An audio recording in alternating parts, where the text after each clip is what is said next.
বললেন যে বলবে রাসূলুল্লাহ সাল্লাল্লাহু আলাইহি ওয়াসাল্লাম ইন্তেকাল করেছিলেন, দুনিয়া ছেড়ে চলে গেছেন, আমি তার ঘরটা নিয়ে দেবো, তোর পা কেটে নেবো। কিসে বললেন? আবেগে জোশে।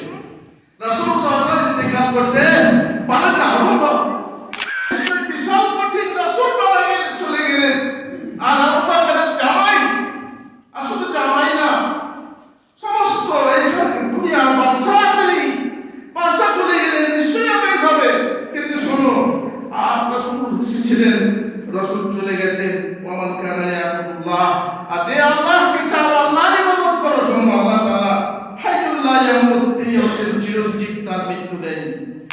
তোমরা কোরআনের দলিল যখন শুনবে, হাদিসের দলিল যখন শুনবে, তখন সেই আবেগটা, খবরদার এটা বলো না এটা ওয়াহাবিয়া, খবরদার এটা বলো না এটা জাল হাদিস, এই খবরদার এটা বলো না এটা নতুন হাদিস। হাদিস সেই পুরনো 1400 বছর আগেকার হাদিস, কিন্তু একজন আলেম যখন হাদিস বলে, পেছনে গিয়ে সমালোচনা করে নতুন হাদিস শুনছি। আরে তুই কি সব হাদিস শুনে দেখেছিস? নতুনটা ভালো বুঝতে পারবি? নতুন হাদিস তোকে কে বলেছে? তুই কি সব হাদিস শুনে ফেলেছিস যে তুই বলবি না নতুন হাদিস না পুরাতন হাদিস? তোর তুই বলাকে তোর ক্ষমতা আছে না নতুন হাদিস? এমন কথা বলে এই লোকেরা, না বুঝে কথা বলে। এবং হাদিস কোরআনের বিরুদ্ধে, হাদিস কোরআন যখন মাথায় আসবে, মাথা নত করে নিতে হবে। এমন কাজ করছো যে কাজের মাধ্যমে মুসলিম জাহান তোমাদের কষ্ট পাচ্ছে, তুমি কিছুই করতে পারো না, কিছুই করতে পারো না। খাওয়াবে মুসলিম জাহানকে তুমি কষ্ট দিচ্ছ। আলেমদেরকে অপবাদ দিও না। আলেমরা কিছু জানে না, ইকোনমিক্স জানে না, পরিস্থিতি জানে না, তারপরে তিনি ইতিহাস জানে না, পরিস্থিতি জানে না, এই বলে আলেমকে অপবাদ দিচ্ছ। অপবাদ দিও না। দরবারি আলেম, দরবারের সপক্ষে কথা বলে, হায়াত নিফাসের আলেম, চাঁদের আলেম, তারপরে আমেরিকার দালাল, ইহুদির দালাল। আমেরিকার দালাল বলছে আলেমকে, ইহুদি আমাকে টাকা দিতে আসে, আমেরিকা আমাকে টাকা দেয়নি, কিন্তু তুমি আমাকে অপবাদ দিচ্ছ, তার জন্য আমি চাকুলা কালকে আমাদের মাঠে ইনশাআল্লাহ অপবাদের শাস্তি তোমাকে পেতে হবে। কখনো বলছে দাজ্জালের গোলাম, কখনো বলছে দাজ্জালের গোলাম, শয়তানের বংশের আলেম। শয়তানের বংশের মানে বুঝেন? টিভির আলেম। টিভিতে আসি তার জন্য বলছি, আপনাদের দাওয়াতেও বক্তৃতায় আন্দোলন নেই, আন্দোলন চায়, ওরা বিক্ষোভ মিছিল দেখতে চায়। সত্যি আমাদের সব নেই।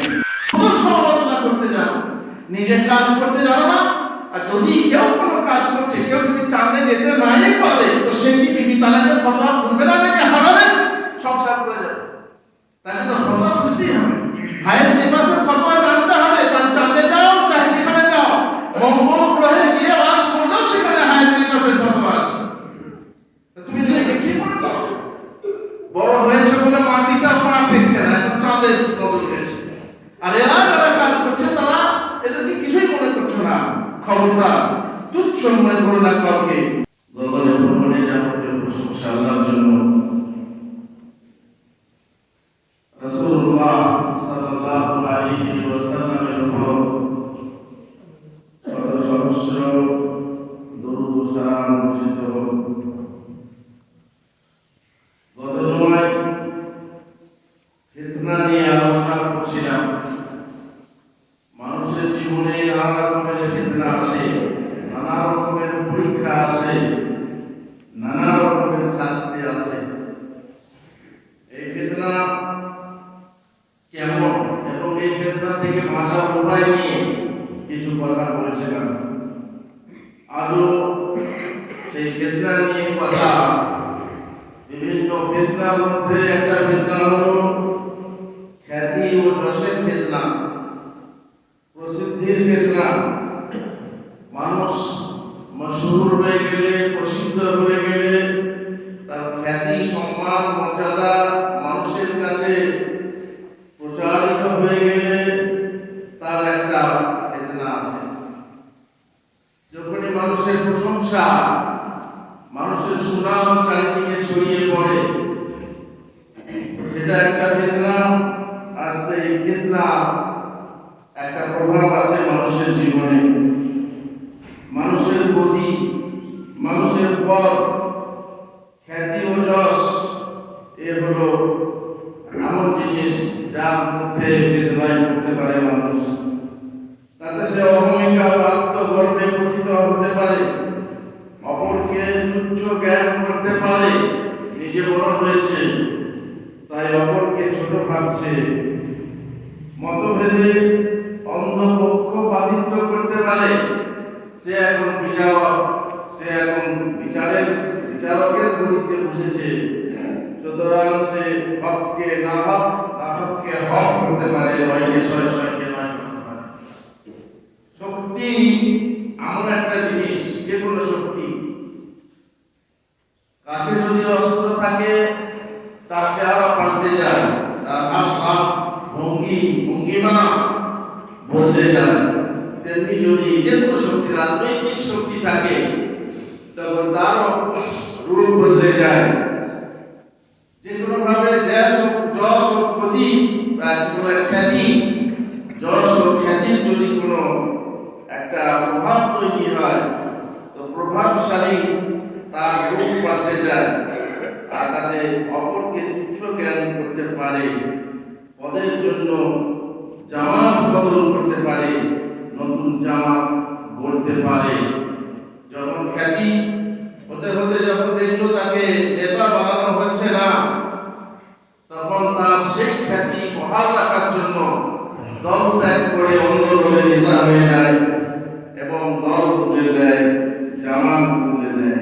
খ্যাতি এমন জিনিস, এইসব লোক যদি পরিচিত হয়, জানা যায় যে খ্যাতি লোভী, এ হচ্ছে যশ লোভী, এ হচ্ছে তার সুনাম লোভী, তাহলে তার অনুসরণ করা উচিত নয়। মানুষের উচিত তাকে বয়কট করা, বর্জন করা।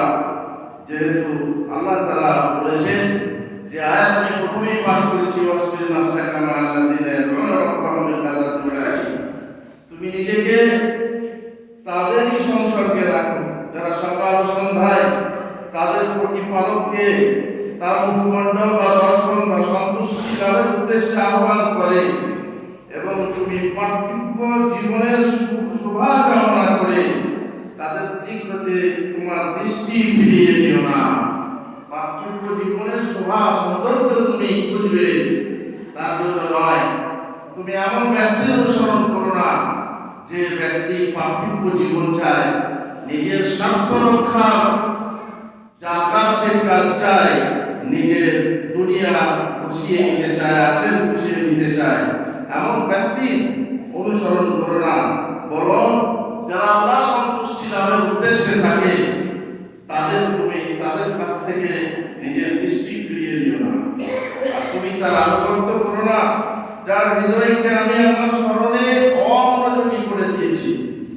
এমন ব্যক্তি যে আল্লাহ সন্তুষ্টির জন্য কাজ করে না, যে নিজের স্বার্থের জন্য কাজ করে, যাকে আমি আমার দিকে অমনোযোগী করে দিয়েছি, যে তার খেয়াল খুশির অনুসরণ করে চলে, আল্লাহর বিধান অনুসারে চলে না, যার কার্যকলাপ সীমা অতিক্রম করে, যার মধ্যে অত্যাচারিতা আছে, যে তার কাজে অত্যাচারী, যে সীমা লঙ্ঘন করে, তার অনুসরণ করো না। এ হচ্ছে ফিতনা থেকে আপনার বাঁচার উপায়। যে ফিতনায় পড়লো, সে তো পড়লো, সে ফিতনাগ্রস্ত হলো, কিন্তু আপনার বাঁচার উপায় হলো যে আপনি তার থেকে দূরে থাকবেন। মান ও যশের ফিতনার বিপত্তি সম্বন্ধে মহানবী সাল্লাল্লাহু আলাইহি ওয়াসাল্লাম বলেছেন, মা ইবাদি জারিআনি উসিলা ফি গনামিন বিআফসাদা লাহা মিন হিরসিল মারই আল মালি ওয়া শারাবিল দীনি। ছাগলের পালে দুটি ক্ষুধার্ত নেকড়ে বাঘকে যদি ছেড়ে দেওয়া হয়, তাহলে সেই বাঘটা ছাগল পালের কতটা ক্ষতি করতে পারে? নিশ্চয়ই বিশাল ক্ষতি করবে। তার চেয়ে মানুষের সম্পদ ও সম্মানের প্রতি লোভ লালসা, যে মানুষ ধর্মী হয়, যে মানুষ সবসময় টাকা টাকা টাকা টাকা সবসময় টাকার পিছনে ছোটে, যেখানে ভালো দেখা যায়, টাকার গায়ে কি আবার ময়লা লেগে থাকে? টাকার গায়ে হালাল হারাম লেখা থাকে না, টাকা এমনি হলো, একবার পকেটে ঢুকলে সেটা হালাল। টাকার পেছনে ছোটে, আর যদি সম্মানের পেছনে ছোটে, মর্যাদা যেখানে আছে, যেখানে বদলাভ হবে, যেখানে গদিলাভ হবে, যেখানে শ্রেষ্ঠ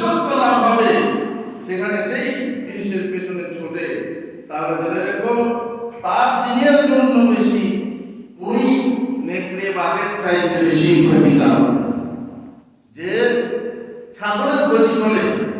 আর ছাগল বাঘ নেকড়ে বাঘ দুটো নেকড়ে বাঘ ছাগলের পালের ক্ষতি করে, আর এর দুটো নেকড়ে বাঘ হলো, এক হলো কি মালের লোভ, আর এক হলো খ্যাতির লোভ, নাম নেওয়ার লোভ। আমার নাম হবে, আমার প্রশংসা হবে, আমি সবারই সামনে বড় নেতা হব, আমি সবারই সামনে বড় আলেম হব, আমি মিডিয়ায় আসবো, আমার সামনে হাজার হাজার ক্যামেরা থাকবে, আর আমাকে লোকে মশাই মশাই করবে, আর হুজুর হুজুর করবে, আর তার জন্য আমাকে লোক, সেই লোক কিন্তু আমার দিনের জন্য বড় পরিমাণ।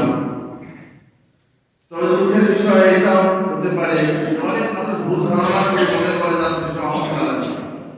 অহংকার থাকা ব্যাপারটা হচ্ছে আন্তরিক ব্যাপার, অবশ্য তার রাম ভাবে ভঙ্গিমায় বোঝা যায় সে অহংকার প্রদর্শন করছে, কিন্তু তার বিপরীত হতে পারে।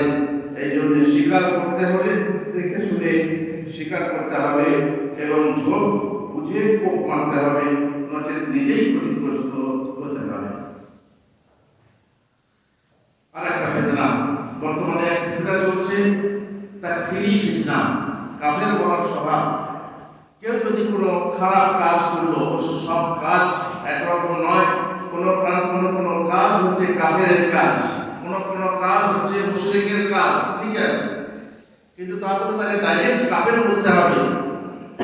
এমন কাজ যে কাজ কুফরি নয়, তাকে কাফের বলে দেয় অনেকে, না জেনে বলে অথবা জেনে বলে অথবা গালি দিয়ে বলে, আরে তুই এই কাজ করছিস, কাফের কোথাকার, তুই তো কাফের। এইভাবে যদি মানুষকে কাফের বলে, একজন আলেম আরেকজন আলেমের বিরুদ্ধে কাফের ফতোয়া দেয়, একটি দল অন্য দলের বিরুদ্ধে কাফের ফতোয়া দেয়, যদি এই তাকফিরি একটা ফিতনা, সেই ফিতনার ফলে আপোষের মনোমালিন্য বৃদ্ধি পায়, আপোষে দূরত্ব বেড়ে যায়। তারা একে অপরকে যখন গালাগালি করে কাফের বলে, তখন তাদের মধ্যে দূরত্ব বেড়ে যায়। আর কি দ্বন্দ্ব যে হয়, সে দ্বন্দ্ব যেমন একটা মসজিদ ভেঙে যায়, মসজিদে যদি একদল লোক অন্য দলকে কাফের বলে, জামাত ভেঙে যায়, তারপর মসজিদ তৈরি হয়, ইত্যাদি ইত্যাদি। তো এইভাবে কাফের বলার যে রীতি সমাজে প্রচলিত আছে, এটা একটা বড় ফিতনা। আলেমদের মাঝে দেখবেন আলগাজি আলেম যারা, কথায় কথায় কাফের, আলগাজি আলেম, তারাই তাকে কাফের বলে থাকে, আর এই কাফের সে কাফের ইত্যাদি। আল্লাহ রাসূল সাল্লাল্লাহু আলাইহি ওয়াসাল্লাম বলেছেন, ইযা ক্বালা রাজুলুন লিআখিহি ইয়া কাফির ফাকাদ বাআ বিহা আহাদুহুমা, যখন কোনো ভাই মুসলিম ভাই তার ভাইকে মুসলিমকে কাফের বলে, ফাকাদ বাআ বিহা আহাদুহুমা, তাহলে তাদের দুজনের মধ্যে একজনের উপরে ওই জিনিস নিয়ে বর্তায়, তবে দুজনের মধ্যে একজন কাফের, দুজনের মধ্যে একজন কাফের, একজন একজনকে কাফের বলল, দ্বিতীয় জন কাফের বলেনি, তাকে কাফের মনে করা হলো, তাহলে নিশ্চয়ই দুজনের মধ্যে একজন কাফের। ফাইন কানা কামা কাল ওয়া ইল্লা লা ইয়াতানি, সে যা বলল ওকে কাফের বলল, যে সত্যি কাফের হয় আল্লাহর কাছে, তাহলে ঠিক আছে, তুমি জেনে শুনে তুমি প্রমাণ করে দেবে যে সে কাফের, তাহলে ঠিক আছে। আর যদি তা না হয়, আমাদের সে কাফের না হয়, তো মহাপড়ি তুমি হচ্ছে কাফের। তুমি যাকে কাফের বললে সে কাফের না হলে তুমি হচ্ছে কাফের। যে গালি তুমি দিয়েছো সেই গালি তোমাকে এসে বুমেরাং হয়ে ফিরে আসে।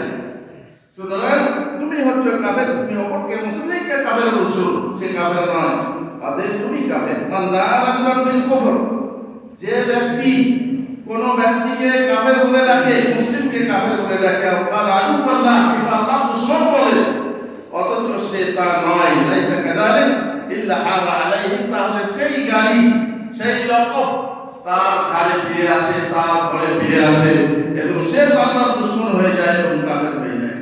রাসূলুল্লাহ সাল্লাল্লাহু আলাইহি ওয়াসাল্লাম বলেছেন, ওমান কাতালা নাফসাহু বিশাইইন ফিদ দুনিয়া উযিবা বিহি ইয়াওমাল কিয়ামাহ ওয়া মান লাআনা মুমিনান ফাহুয়া কাকাতলিহি, যে ব্যক্তি অকারণে কোনো মুমিনকে লানত করে, লানত দেয়, লানত দেওয়া বেশিরভাগ মহিলাদের স্বভাব বলা হয়েছে। কেন?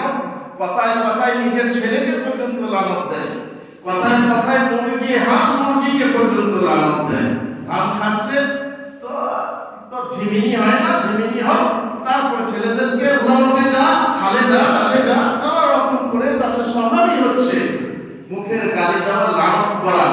যে লানত সম্পর্কে রাসূলুল্লাহ সাল্লাল্লাহু আলাইহি ওয়াসাল্লাম বলেছেন যে এমন হতে পারে সেই লানত লেগে যাবে আর তোমার নিজের ক্ষতি, নিজের মাধ্যমে নিজের ক্ষতি, তোমার ছেলেকে নিজের ক্ষতি হয়ে যাবে। সুতরাং সাবধান। ওমান কাযাফা মুমিনান বিকুফরিন ফাহুয়া কাফারহি, যে ব্যক্তি কোনো মুমিনকে কাফের বলে তার হত্যা করা। যদি কোনো মুমিন যদি কোনো ব্যক্তি কোনো মুমিনকে লানত দেয় তাহলে তা হত্যা করার সমান, আর যদি কোনো ব্যক্তি কোনো মুমিনকে কাফের বলে তাহলে তা হত্যা করার সমান। সুতরাং সাবধান এই ফিতনা থেকে। খবরটা চট করে কাউকে কাফের বলবে না, যদিও সে তাকে দেখে কুফরি মনে হয়, কুফরি কথা বলে, আলেম ওলামার কাছে নিশ্চিত হয়ে যে এইরকম বলছে সে কাফের হবে কিনা। খুব দেখবেন যারা সাপটা বড় বড় আলেম তারা কোনোদিন চট করে মুখ খুলবে না। আমাদের হুজুর তাবিজ লিখে তার পেছনে নামাজ হবে না, হবে না, তাহলে নামাজ তার পেছনে হবে না, ঠিক কাফের হতে পারবে সে। তোমার হুজুর তাবিজ লিখে এখন আমি দূর থেকে বলে দেবো যে সে কাফের, তার পেছনে নামাজ হবে না, সে মুশরিক, তার পেছনে নামাজ হবে না। অত সহজ জিনিস নয়। মুফতিরা যাচাই বাছাই করে দেখবেন, তারপরে মনের খবর আছে আলাদা, তার কাজের খবর আলাদা আছে। কি তাবিজ লেখে, কি ধরনের তাবিজ দেয়, তাতে সে কাফের মুশরিক হবে কি না, সে কেন দেয়, তার কাছে কোনো সন্দেহান বা সন্দেহ আছে কি না, তার কাছে কোনো দলিল আছে কি না, ইত্যাদি দেখে শুনে তবে কোনো মানুষকে কাফের বলতে হয়। আর বৃক্ষ যেখানে দূরে থাকে অঙ্ক সেখানে ছুটে যায়, এটা কথা আছে। দেখবেন বৃক্ষ লোকেরা চট করে কোনো জিনিসে মন্তব্য করে না, আর যারা অপরক তারা কোনো জিনিসকে ধরে রাখতে পারে না, চট করে মন্তব্য করে বসে।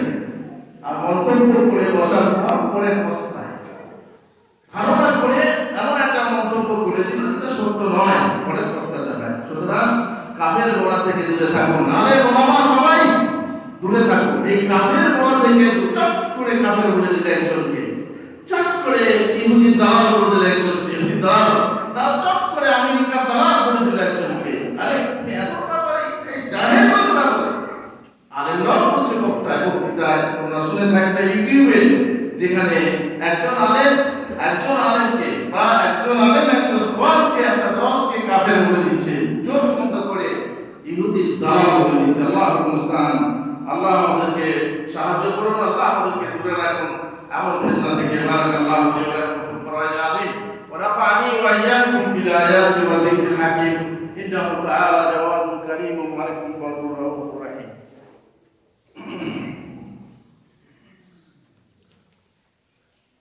আলহামদুলিল্লাহি রাব্বিল আলামিন ওয়াস সালাতু ওয়াস সালামু আলা রাসূলিল কারীম ওয়া আলা আলিহি ওয়া সাহবিহি আজমাইন। আবেগ একটা বড় ফিতনা।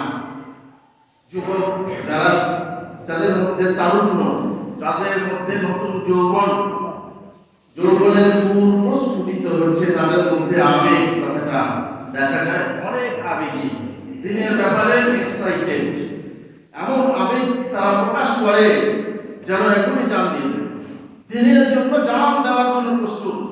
একজন আলেমের বিরুদ্ধে কথা বলেছে কেউ, তাকে জান দিয়ে দেবে। কেন তুমি এই কথা বললে না, জান দেওয়া, জান দেওয়ার প্রয়োজন, সেখানে তুমি দাও। তোমার জান এত সস্তা নয়, তোমার জান আল্লাহর হাতে। তুমি তোমার জান যেখানে সেখানে ফিরিয়ে দিও না। রক্ত ঝরানোর উদ্দেশ্য নয়, উদ্দেশ্য হলো সত্য প্রতিষ্ঠা করা। সত্য যদি প্রতিষ্ঠা করতে পারো রক্ত দিয়ে আলাদা কথা, কিন্তু রক্ত ঝরানোটাই উদ্দেশ্য নয়, ঝাঁপিয়ে আগুনে ঝাঁপ দেওয়াটাই উদ্দেশ্য নয়, আগুন নিবানো হচ্ছে উদ্দেশ্য। সুতরাং আবেগকে কন্ট্রোল করতে হবে, আর মুখ হাত সংবরণ করতে হবে, বিশেষ করে মুখটাকে। নিরাশ হইয়ার বন্ধু আমার, মুসলিমদের দুরবস্থা দেখে নিরাশ হইও না। মুসলিমদের দুরবস্থা দেখে অনেক যুবকের মন খারাপ হয়, আবেগে তফক করে মনের ভিতরে বড় কষ্ট হয়। হওয়ার কথা, হওয়া ভালো, কিন্তু কন্ট্রোলার থাকা দরকার। অবৈচিত্র ভাবনা মুক্ত বন্ধু আমার, তোমার মনে বহু ব্যথা আসবে, কিন্তু সে ব্যথার একটা সীমাবদ্ধতা থাকা দরকার। বাহুবলে বলিয়ান নওজোয়ান বন্ধু আমার, তোমার শক্তি আছে, তোমার শক্তি আছে মানলাম, কিন্তু সেই শক্তিকে প্রয়োগ করার মতো সঠিক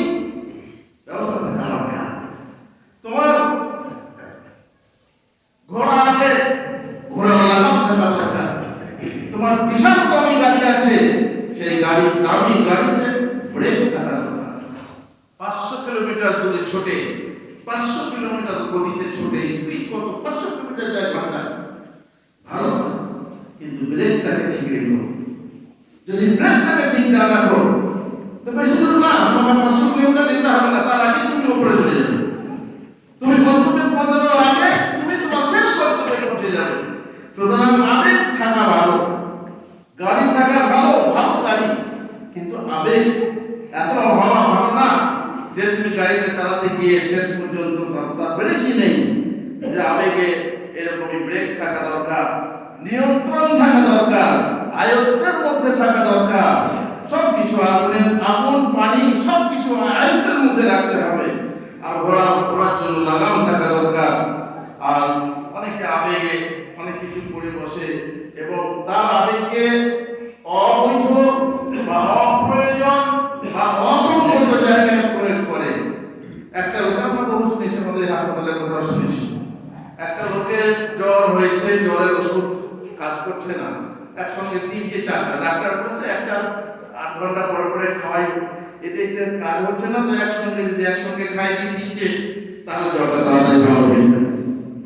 অনেকে প্রেসার বেড়েছে, একটা খেলো কমছে না, আরেকটা খাইয়ে দিল, বাবার প্রেসার কমছে না, একসঙ্গে 4টা খাইয়ে দিল, 5টা খাইয়ে দিল, বাবার প্রেসার কমার জায়গাতে এমন কমে যাবে যে সে আমার বাবা কোথায় পৌঁছে যাবে, তার নিজের ঠিকানায় পৌঁছে যাবে। কি করে আবেগ, আমার বাবার এত কষ্ট পাচ্ছে, জ্বর ছাড়ছে না, তো আমি আবেগের সাথে এমন অপপ্রয়োগ করলাম ওষুধের, সেই ওষুধটার অপপ্রয়োগের ফলে আমার বাবার জীবনহানি ঘটলো, আমার ছেলের জীবনহানি ঘটলো। কখনো নিজের আত্মহত্যা হয়, অনেক সময় আবেগে পড়ে আগুনে ঝাঁপ দেয়, আগুনে পড়ে জেহাদের নামে ঝাঁপ দেয়, আর তারপরে নিজের আত্মহত্যা করে। একটা আবেগের কথা বলি, আমার এমন আবেগ ছিল, এমন জোশ ছিল। আর বিষয়কে জোশ দিয়ে নয়, হোশ দিয়ে বুঝতে হয়।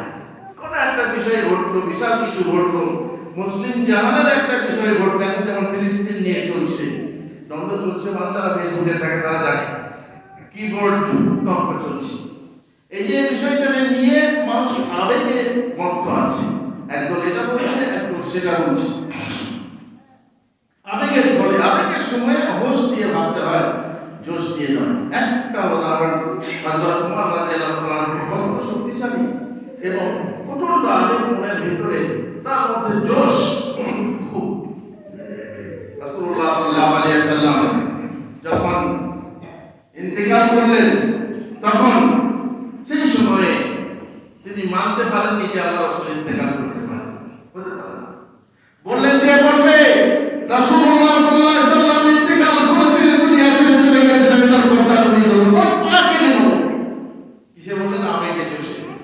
রাসূল সাল্লাল্লাহু আলাইহি ওয়াসাল্লাম ইন্তেকাল করতে পারেন না, অসম্ভব। তারপর সেই আবেগে তিনি এইভাবে ছিলেন, সবাই হয়ে মানে ত্রস্ত, যে অমরের কথা বলছেন।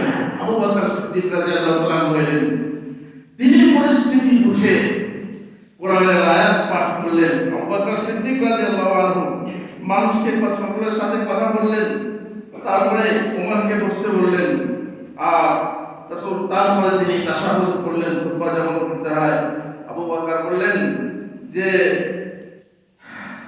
ওমর রাদিয়াল্লাহু তাআলা আনহু ফাকালা আম্মা বা'দ ফামান কানা মিনকুম ইয়াবুদু মুহাম্মাদান সাল্লাল্লাহু আলাইহি ওয়াসাল্লাম, লোকেরা শোনো, ওমর তো এই কথা বলছেন, তোমরা শোনো, যে ব্যক্তি মুহাম্মাদের পূজা করত, মুহাম্মাদের ইবাদত করত, তাদের শোনো, মুহাম্মদ ইন্তেকাল করেছেন, মারা গেছেন, ফাইন্না মুহাম্মাদান সাল্লাল্লাহু আলাইহি ওয়াসাল্লাম, ওমর নিশ্চয় বিশাল কঠিন, রাসূল মারা গেলেন, চলে গেলেন, আর আবু বকরের জামাই, আসলে জামাই না, সমস্ত এই দুনিয়ার বাদশা চলে গেলেন, নিশ্চয়ই আবেগ হবে। কিন্তু শোনো, আর রাসূল ছিলেন, রাসূল চলে গেছেন, ওমান কানা ইয়াবুদুল্লাহ, আর যে আল্লাহকে চাও, আল্লাহর ইবাদত করো, শোনো, আল্লাহ তাআলা হাইয়ুল লা ইয়ামুত, তিনি হচ্ছেন চিরঞ্জীব, তার মৃত্যু নেই। আল্লাহ তাআলা বলেছেন, ওমা মুহাম্মাদুর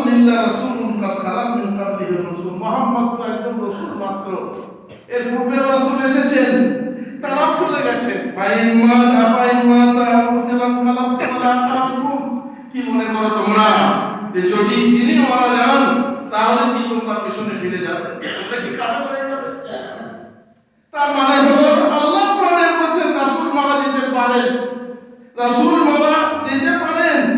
তারপরে উমর শান্ত হলেন, কোরআনের আয়াত অবতীর্ণ হলো, ওয়াল্লাহি লাকান্না الناس لم يكونوا يعلمون ان الله انزلها حتى تلاها وكان الله تعالى।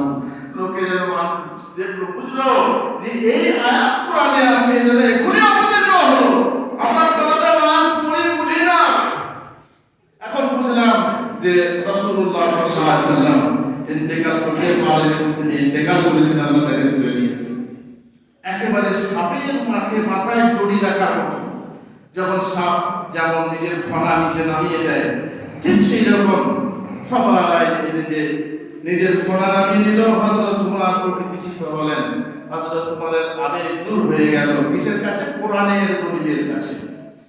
তোমরা কোরআনের দলিল যখন শুনবে, হাদিসের দলিল যখন শুনবে, তখন সেই আবেগটা, খবরদার এটা বলো না এটা ওয়াহাবিয়া, খবরদার এটা বলো না এটা জাল হাদিস, এই খবরদার এটা বলো না এটা নতুন হাদিস।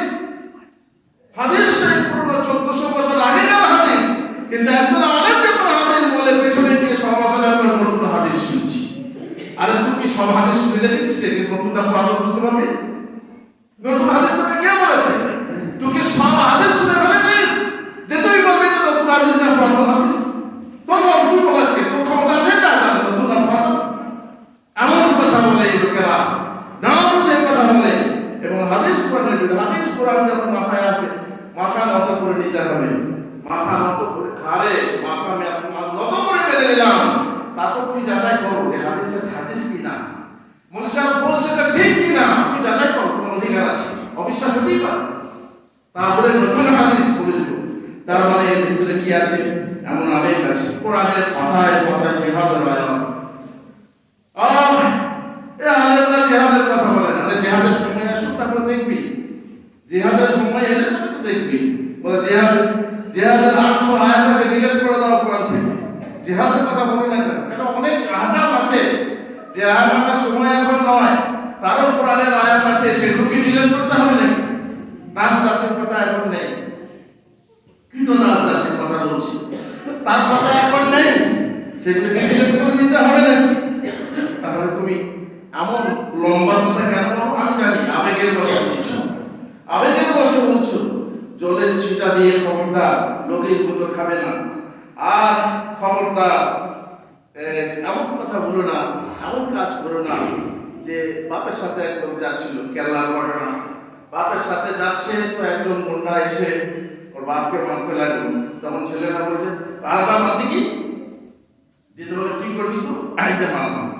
তারপরে আবার আমার বলছে, আরেকবার মারতে কি, তোকে দেখে নেবো। বলে কি করবি? আবার মারবো।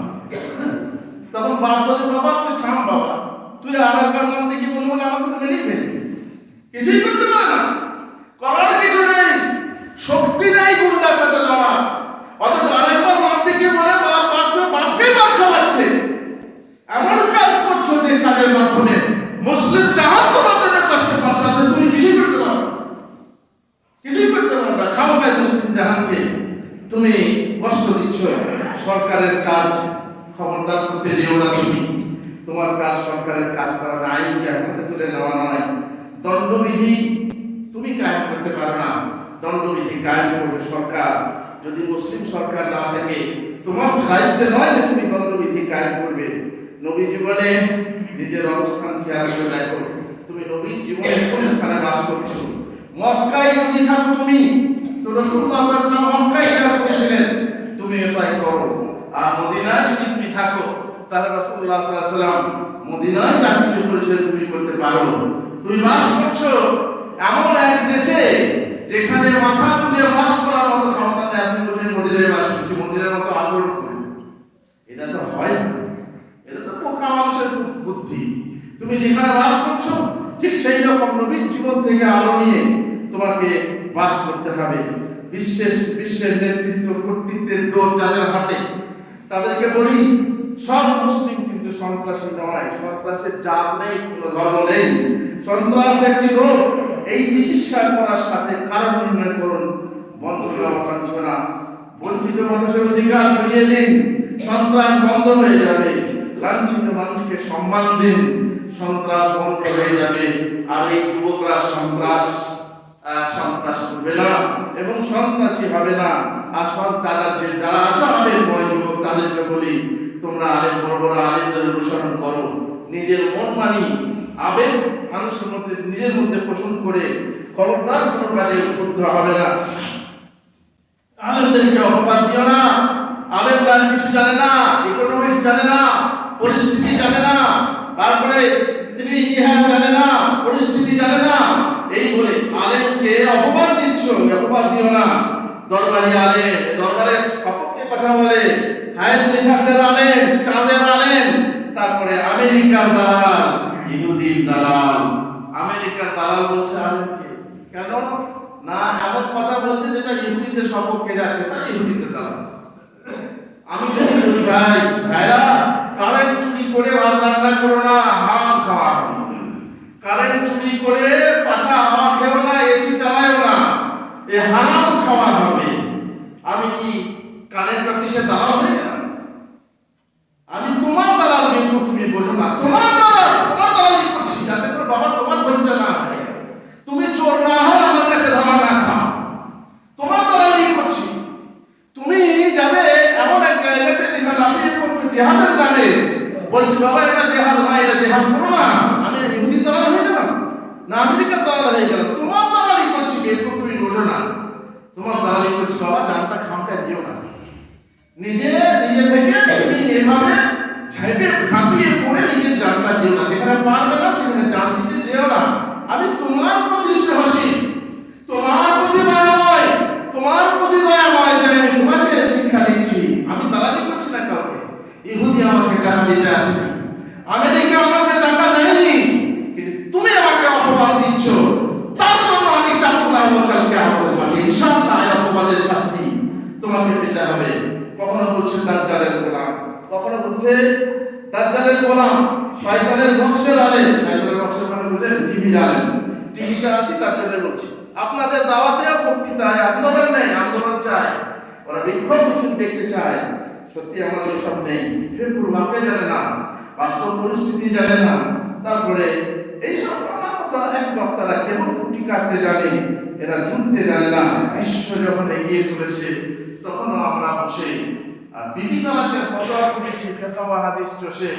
এরা বলে আমরা নাকি শুধু ফিকহ হাদিস চষে তালাকের ফতোয়া করছি, অথচ বিশ্ব চাঁদে চলে গেল। কবি তুমি কোথায় গেলে? তুমি তো কবিতা লিখে বসে, তুমি তো চাঁদে যেতে পারো। আমি বুখারী পড়াচ্ছি, তুমি বলছো বুখারী পড়ে লাভটা কি? তার মানে লোকে চাঁদে চলে গেল, আপনি বসে বসে বুখারী পড়াচ্ছেন। ঠিক আছে, আমি তো বুখারী পড়াচ্ছি বলছো, তুমি তো তাই করছো আমার সামনে, তুমি তো চাঁদে যাওনি, শুধু সমালোচনা করতে যাও, নিজের কাজ করতে যাও না। আর যদি কেউ কোনো কাজ করছে, কেউ যদি চাঁদে যেতে নাই পারে, তো সে কি বিবি তালাকের ফতোয়া করবে না, নাকি হারাবে সংসার করে যাবে? তাই জন্য ফতোয়া বুঝতেই হবে, হায়াত নিফাসের ফতোয়া জানতে হবে। তার চাঁদে যাও চাহে যেখানে যাও, মঙ্গল গ্রহে গিয়ে বাস করলেও সেখানে হায়াত নিফাসের ফতোয়া আছে। তুমি নিজেকে কি মনে করো? বড় হয়েছে বলে মাটিটা পা ফেলছে না, এখন চাঁদের নজর গেছে। আর এরা যারা কাজ করছে তারা এদেরকে কিছুই মনে করছো না। খবরদার তুচ্ছ মনে করো না কাউকে, সবাই কিন্তু আছে, নিজে নিজের কাজ করবে, প্রত্যেক কাজের পেছনে কর্মী আছে। সুতরাং খবরদার এরকম করো না। আমি বিনা পয়সায় তোমার দালালি করছি, আমি কোনো সরকারের দালালি করি না। আর আশা করি বোঝাতে পেরেছি। আর আল্লাহ তাআলা আমাদেরকে তৌফিক দেন। সময় আমাদের কাছে বেশি নিয়ে ফেললাম, যেন আল্লাহ থেকে বাঁচা ফেতনা চারিদিকে, বিশেষ করে যুবকদের মধ্যে ফেতনা, এই ইউটিউব থেকে ফেসবুক থেকে ফেতনা ছড়িয়ে পড়ছে, আলেমদের বদনাম করছে, আর সঠিক আলেম চিনতে ভুল করছে। আল্লাহ তাদেরকে হেদায়েত করুন, আল্লাহ তাদেরকে রক্ষা করুন। সবাইকে রব্বানা আতিনা ফিদ দুনিয়া হাসানাহ ওয়া ফিল আখিরাতি হাসানাহ ওয়া কিনা আযাবান্নার। ربنا ظلمنا انفسنا وان لم تغفر لنا وترحمنا لنكونن من الخاسرين. اللهم صل على محمد وعلى ال محمد كما صليت على ابراهيم